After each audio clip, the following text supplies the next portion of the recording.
नमस्कार विद्यार्थियों। आज की कक्षा में हम आपके इतिहास की किताब का 8वां अध्याय शुरू करने जा रहे हैं। इसका नाम है गांव, शहर और व्यापार।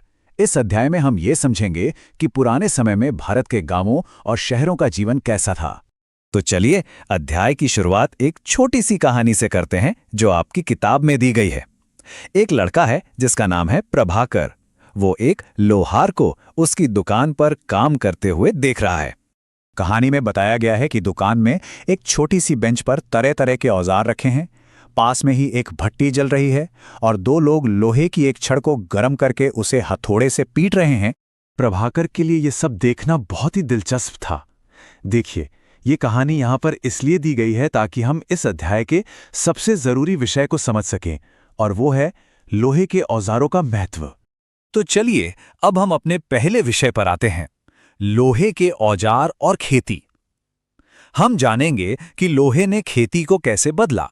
आज तो हम अपने चारों तरफ लोहे की बनी चीजें देखते हैं, है ना? लेकिन हमारे उपमहाद्वीप में लोहे का इस्तेमाल करीब 3000 साल पहले शुरू हुआ और लगभग 2500 साल आते आते लोहे के औजारों का इस्तेमाल बहुत ज्यादा बढ़ गया। किताब में लिखा है कि जंगलों को साफ करने के लिए कुल्हाड़ियों का इस्तेमाल किया जाने लगा और खेती के लिए लोहे के फाल वाले हलों का। फाल मतलब हल का वो नुकीला हिस्सा जो जमीन को जोतता है। इन औजारों की वजह से खेती की पैदावार में बहुत बढ़ोतरी हुई। लेकिन सिर्फ अच्छे औजारों से तो काम नहीं चलता। खेती की पैदावार बढ़ाने के लिए एक और बहुत जरूरी कदम उठाया गया, और वो था सिंचाई। सिंचाई के बिना राजाओं और उनके बड़े बड़े राज्यों का गुजारा करना भी मुश्किल था। तो उस समय के किसानों ने सिंचाई के लिए नए नए तरीके सोचे। उन्होंने नहरें बनाई, कुएं खोदे, तालाब बनाए और यहाँ तक कि कृत्रिम जलाशय मतलब इंसानों के बनाए हुए तालाब भी तैयार किए। इन सब से फसलों को जरूरत के समय पानी मिलने लगा। अच्छा, तो जब खेती अच्छी होने लगी तो गांव भी खुशहाल होने लगे। अब सवाल ये उठता है कि इन गांवों में कौन कौन लोग रहते थे। आइए उनके बारे में जानते हैं। हमारे उपमहाद्वीप के अलग अलग हिस्सों में गांव का सामाजिक ढांचा भी अलग अलग था। हम पहले उत्तर भारत की बात करते हैं। यहां गांव के मुखिया को ग्राम भोजक कहते थे। आपकी किताब में एक खास बात बताई गई है कि ग्राम भोजक का पद आनुवांशिक था। आनुवांशिक का मतलब है कि पिता के बाद उसका बेटा ही ग्राम भोजक बनता था, यानी ये पद एक ही परिवार में पीढ़ी दर पीढ़ी चलता था। ग्राम भोजक गांव का सबसे बड़ा जमींदार होता था। वो अपनी जमीन पर काम करने के लिए दास और मजदूर रखता था। वो इतना शक्तिशाली था कि राजा की तरफ से गांव वालों से टैक्स भी वही वसूलता था। और तो और वो गांव के लिए जज और कभी-कभी पुलिस का काम भी करता था। अब अगर हम दक्षिण भारत के तमिल इलाके की बात करें तो वहां का हिसाब थोड़ा अलग था। वहां बड़े जमींदारों को वेल्ललार कहा जाता था।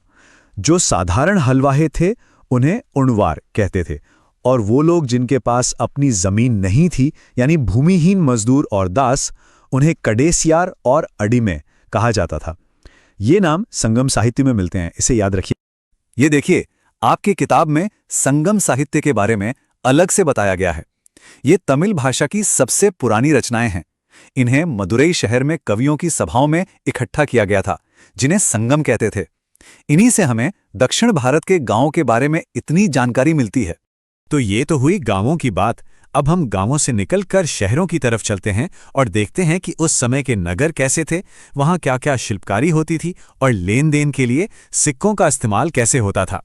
सोचिए, जब व्यापार बढ़ने लगा तो चीजों की खरीद बिक्री के लिए किसी एक माध्यम की जरूरत महसूस हुई होगी, और इसी जरूरत ने सिक्कों को जन्म दिया।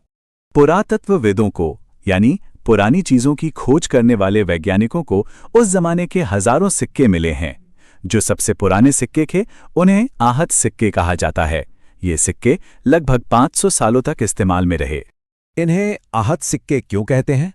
क्योंकि इन पर कुछ लिखा नहीं जाता था, बल्कि धातु के टुकड़ों पर ठप्पा मारकर निशान बनाए जाते थे। आहत करने का मतलब होता है चोट पहुंचाना, तो ठप्पा मारकर निशान बनाने की वजह से ही इनका नाम आहत सिक्के पड़ा। उस समय के शहरों को समझने के लिए आपकी किताब में मथुरा का बहुत अच्छा उदाहरण दिया गया है। मथुरा शहर 2500 साल से भी ज्यादा समय से एक बहुत ही जरूरी नगर रहा है। इसकी वजह ये थी कि ये यातायात और व्यापार के दो मुख्य रास्तों पर पड़ता था। मथुरा में बहुत कुछ होता था।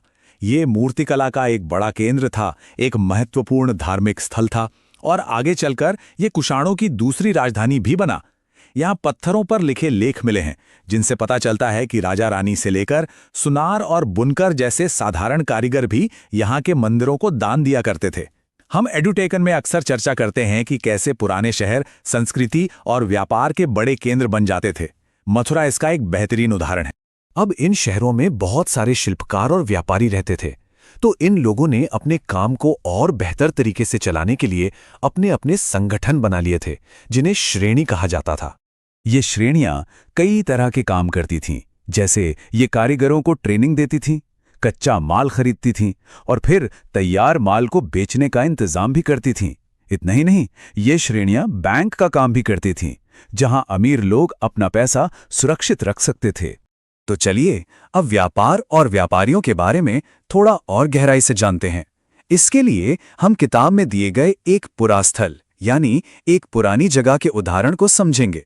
हम बात करेंगे पुदुचेरी में स्थित अरिकामेडु की। आज से लगभग 2200 से 1900 साल पहले अरिकामेडु एक पत्तन था। पत्तन मतलब एक बंदरगाह जहां दूर देशों से जहाज़ों में सामान आता और यहां से जाता था। जब यहाँ खुदाई हुई तो एक बहुत बड़ा ईंटों का ढांचा मिला जो शायद एक गोदाम रहा होगा। यहाँ भूमध्य सागरीय इलाके जैसे रोम से आए बर्तन भी मिले हैं, जैसे कि एम्फोरा।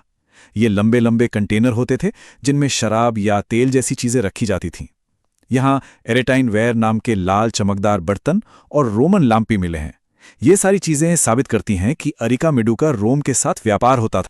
दक्षिण भारत उस समय सोने, मसालों और कीमती पत्थरों के लिए बहुत मशहूर था, खासकर काली मिर्च। रोमन साम्राज्य में हमारी काली मिर्च की इतनी ज्यादा मांग थी कि वो लोग इसे काला सोना कहकर बुलाते थे। चलिए अब अध्याय के आखिरी हिस्से पर आते हैं और ये देखते हैं कि इस बढ़ते हुए व्यापार ने कैसे शक्तिशाली राज्यों को जन्म दिया और कैसे विश्व प्रसिद्ध रेशम मार्ग ने इसमें भूमिका निभाई। दक्षिण भारत में 3 राज परिवार चोल, चेर और पांड्य बहुत शक्तिशाली हो गए। तमिल भाषा में इनके लिए मूवेंदार शब्द का इस्तेमाल किया गया है, जिसका मतलब होता है 3 मुखिया। इन्होंने पोहार और मदुरै जैसे बड़े व्यापारिक केंद्रों को अपने काबू में रखा। फिर इसके करीब 200 साल बाद पश्चिम भारत में सातवाहन राजवंश बहुत ताकतवर हुआ। इस वंश के सबसे प्रसिद्ध राजा थे गौतमी पुत्र श्री सातकर्णी। उन्हें दक्षिणापथ का स्वामी कहा जाता था, यानी दक्षिण की तरफ जाने वाले रास्ते का मालिक। अब बात करते हैं विश्व के सबसे प्रसिद्ध व्यापार मार्ग की, रेशम मार्ग की। चीन में बनने वाला रेशमी कपड़ा अपनी चमक और मुलायम बनावट के लिए पूरी दुनिया में मशहूर था। जिन रास्तों से ये रेशम पश्चिमी देशों तक पहुंचता था, उन्हीं रास्तों को सिल्क रूट या रेशम मार्ग कहा गया। कई राजाओं ने इस रेशम मार्ग पर अपना कब्जा करने की कोशिश की। ऐसा करने वाले शासकों में सबसे प्रसिद्ध थे कुषाण। वो व्यापारियों को लुटेरों से बचाते थे और बदले में उनसे टैक्स लेते थे। कुषाणों के समय में ही सिल्क रूट की एक ब्रांच मध्य एशिया से होते हुए सिंधु नदी के बंदरगाहों तक जाती थी, जहां से रेशम को जहाज़ों में लादकर रोमन साम्राज्य भेजा जाता था। तो इस पूरे अध्याय में हमने क्या समझा? हमने देखा कि कैसे लोहे के औजारों से खेती में क्रांति लाई। इस वजह से गांव और शहर आबाद हुए, नई नई कला और शिल्प का विकास हुआ और जमीन और समंदर के रास्तों से व्यापार बढ़ा। इसी व्यापार ने कुषाणों और सातवाहनों जैसे राज्यों को बहुत अमीर और शक्तिशाली बना दिया। तो जब आप इस अध्याय को दोहराएं तो इस सवाल पर जरूर सोचिएगा कि इतने बड़े व्यापार से एक आम किसान या एक कारीगर की जिंदगी पर क्या असर पड़ा होगा। आज की कक्षा के लिए बस इतना ही। धन्यवाद।